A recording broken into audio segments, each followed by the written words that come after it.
Do you have an interview with the county council coming up and you don't even know where to start or how to prepare for your interview? I'm going to try to help you in this video because I have done 3 interviews with the county councils before. So I can just give you an advice and give you from my own experience, like from what I went through before.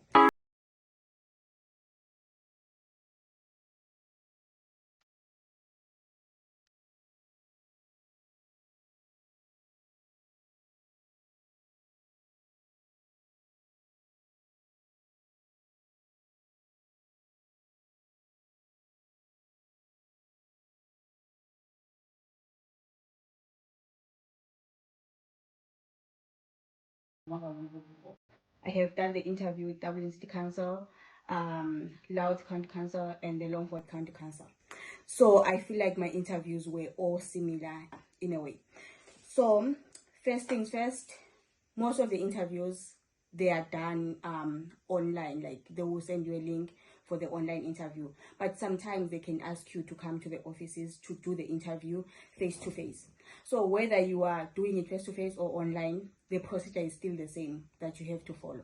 So let's start with the dressing. Please dress formally, but at the same, because sometimes when the interview is online, people tend to relax and just dress otherwise. Just try to dress professional and formal, and prepare. If it's online, prepare your things, your laptop or your phone in time, like 15 minutes before the interview. If it's face to face, just make sure that you get there at least 10 to 15 minutes before the interview starts. I have I have been late for my interview. I know how it feels, running around, you are sweating, you're getting to the interview room.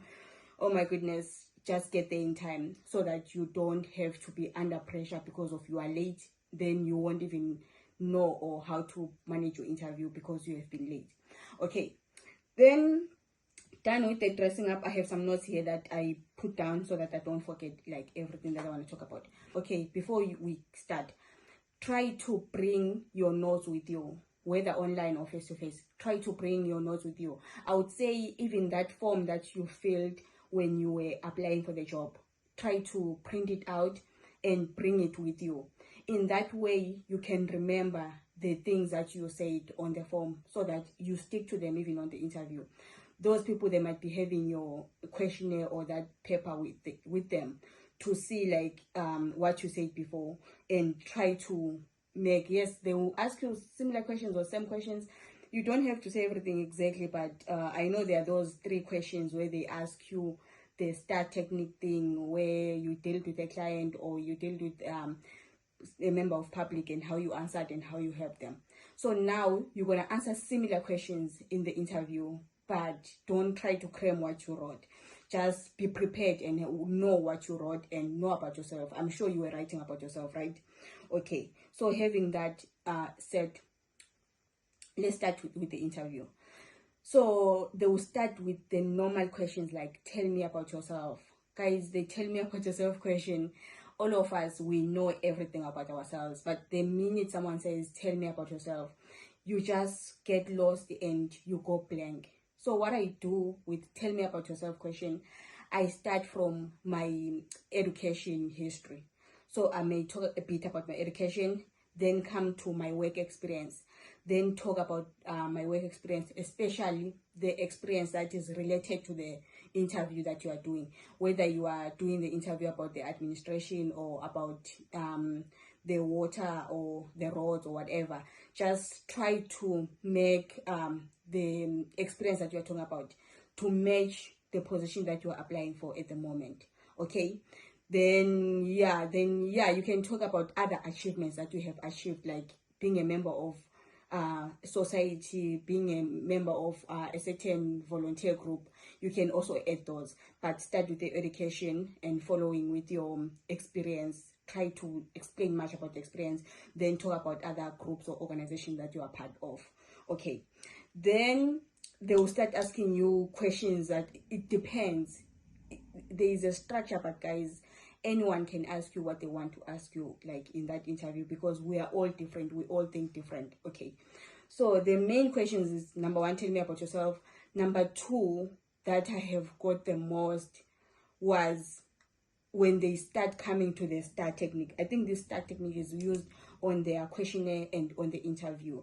Then actually these days everyone is using it, which is like the situation that you were once in, or whether you are dealing with a client, you are dealing with someone, and what was the problem in that situation. Even if it was at work, maybe you guys as a sales team, you were facing a challenge that the sales were not going as much as you wanted the sales to go, so you needed to find a solution on how you could make sales go. At the end of the day, you guys found a solution and you were part of that solution, and the sales started moving better than they were moving before. So this is what they are looking for. In whatever example that you make, that you were once part of that solution, try to make sure that it shows that there was a situation and you identified the problem and you worked on that problem and you came with a solution, and at the end of the day there was a success. And in that example, try to be short, because most of their interviews are like 30 minutes. 30 minutes looks like a long time, but if you have to explain about what a situation that happened, sometimes they might want 3 examples in that interview.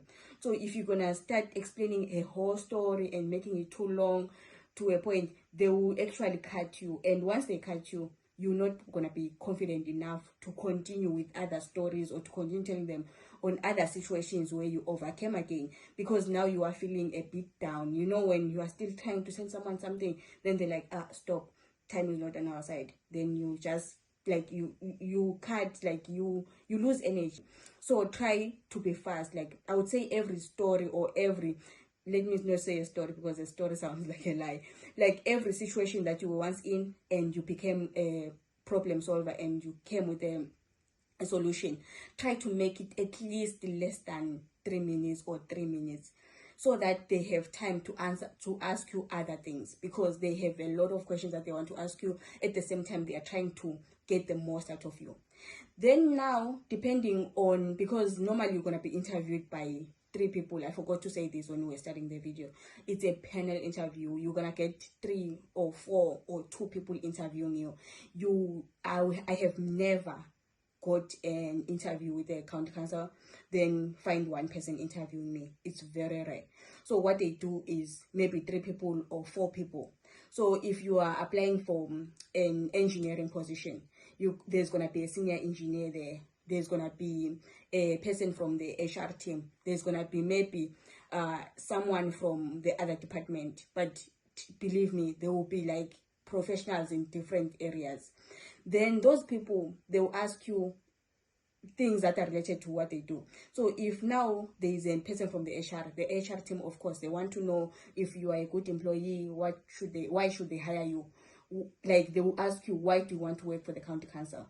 So you should be prepared for those things. While the engineer is also going to ask you about the technical things, like engineering technical things.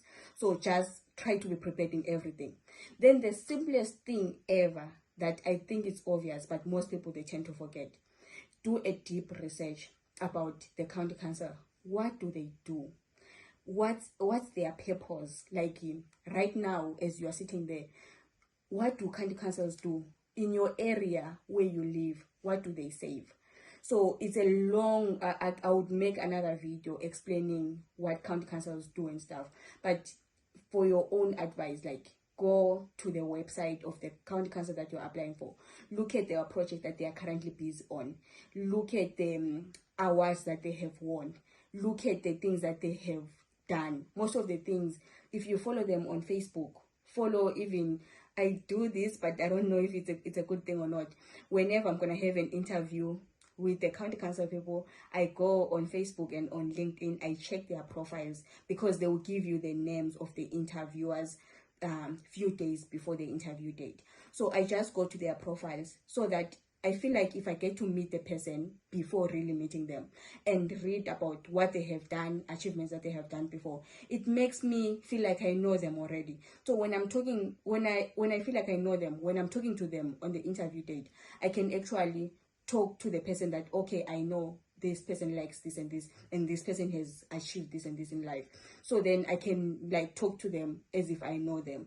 It helps me. I don't know if it's allowed to do that or not, but I do it, and I have never been in trouble for it, unless if I'll be in trouble because of this video that I made now. But yeah, that's my advice.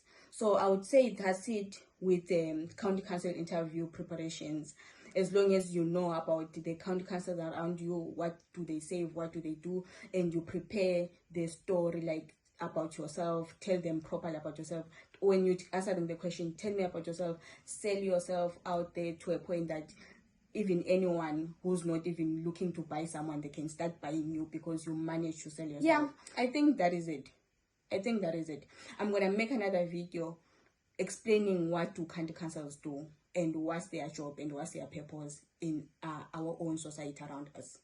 So thank you for watching this video today. If you like our videos, please don't forget to subscribe and follow us for more. Thank you.